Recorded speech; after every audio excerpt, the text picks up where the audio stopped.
यार दुनिया में कौन रबना कौने करम इतना बगम हमरो नसीब केहू ना।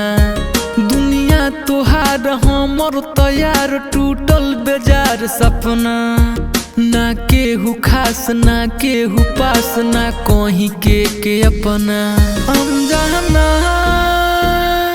अनजाना रोता दीवाना। अनजाना अनजाना रोता दीवाना।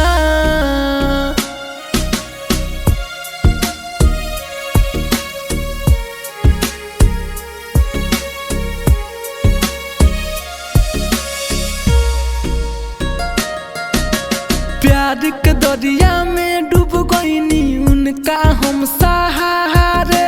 संभर के मौका देली नहीं हमके एको बारे।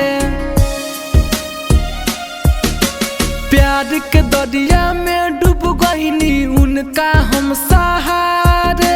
संभर के मौका देली नहीं हमके एको बारे। उनके खास कैली उदास हम तो निराश बनी। अनजाना अनजाना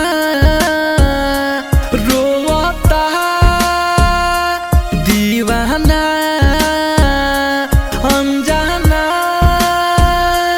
अनजाना रोता दीवाना।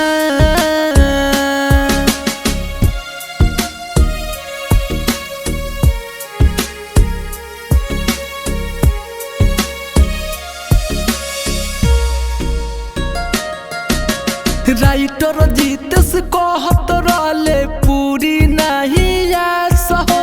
शीतल प्रेमी साथे तोहरा करी विश्वासघात हो। राइटर जीतेश कहत रहले पूरी नहीं आस हो। शीतल प्रेमी साथे होई तोहरा विश्वासघात हो। ललन अशोक संजीत विनय कैसन वाला चारी। अनजाना